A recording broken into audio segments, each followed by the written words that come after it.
Hey, I'm back. I'm going to do a map sensor. I'm going to change that out. It's another like $20 part.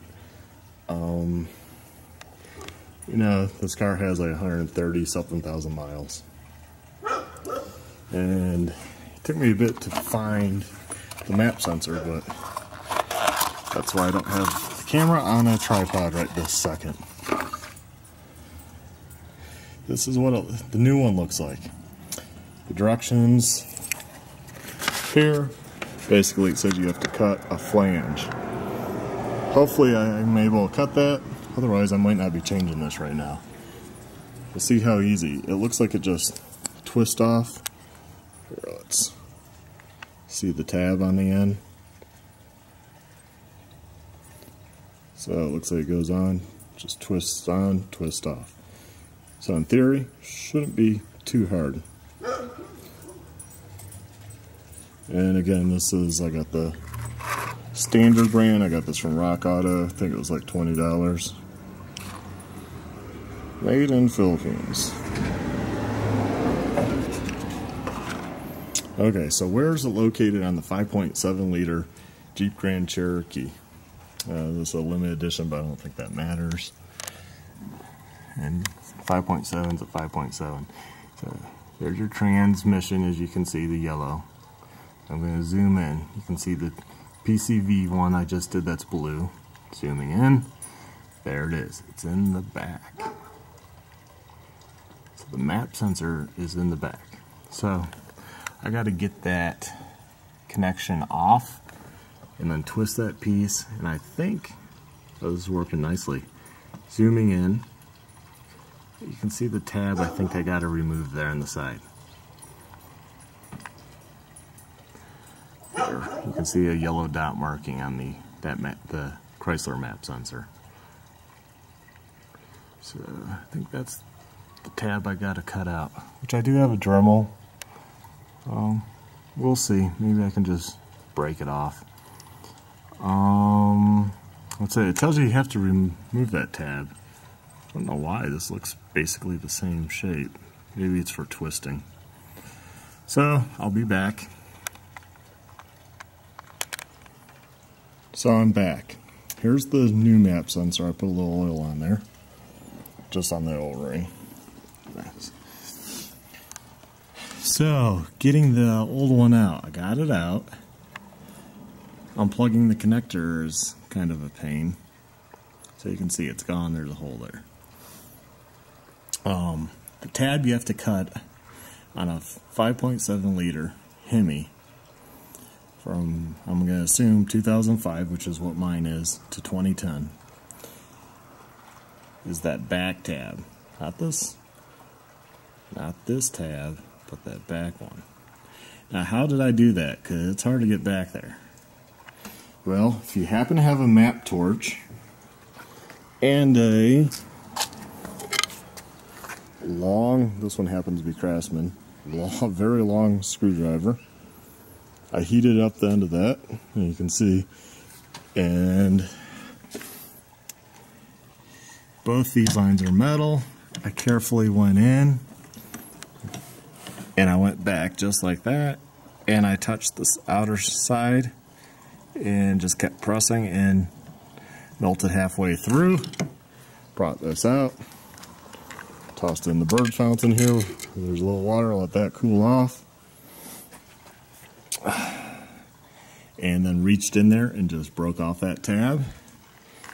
And then the old sensor, I'll show you the old one.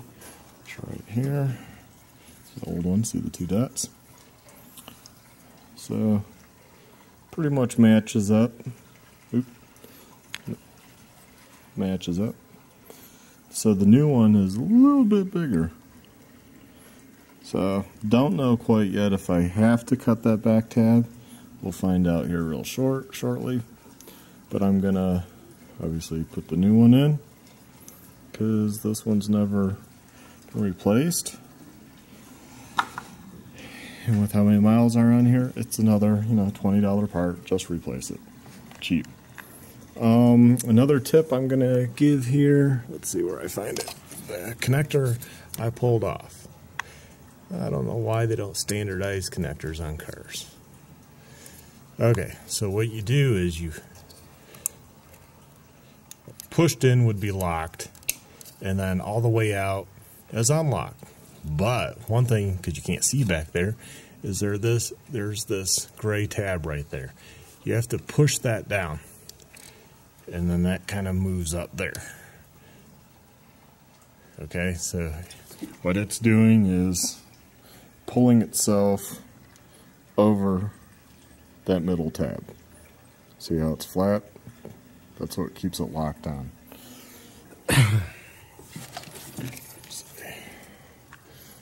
Get focus back down here. But what I did, because it's hard to reach around and grab and push and pull, is I carefully reached in, because this is going to be facing, I'll just come back up, going to be facing out like that.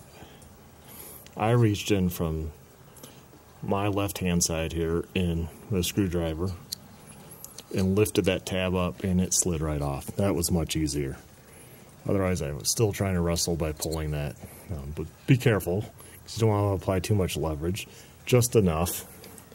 And I used, a smaller flathead screwdriver. And so I'm going to hook this one up. Hopefully I don't have to trim anything else. So I'll be back here shortly. So back once again. Let's see, so I got it in. It took a few times. I had to melt both tabs a little lower, and I had to remove the rear tab to get this new one into twist. So you can see it's milled down. You have to go flush with the surrounding area. So it was pretty easy. It was just a matter of getting it the right height. And the same with the other one. Bigger end of this, I don't know why, but I had to do the one in the back that probably can't see it. You can barely see it to the left. Right there. Oh. Focus. Nope. So there we have it. So it's not too hard. It's just in an awkward place, of course. And the new one just twists in. And that's pretty much it. It's real simple. Real simple job. Doesn't cost much. And so it's a cheap, part to throw out the vehicle. Because all sensors eventually go. So.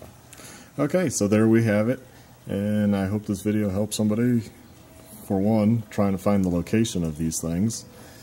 And, also kind of what you need to do on a 5.7 liter Hemi in the Jeep Grand Cherokee 2005 to 2010.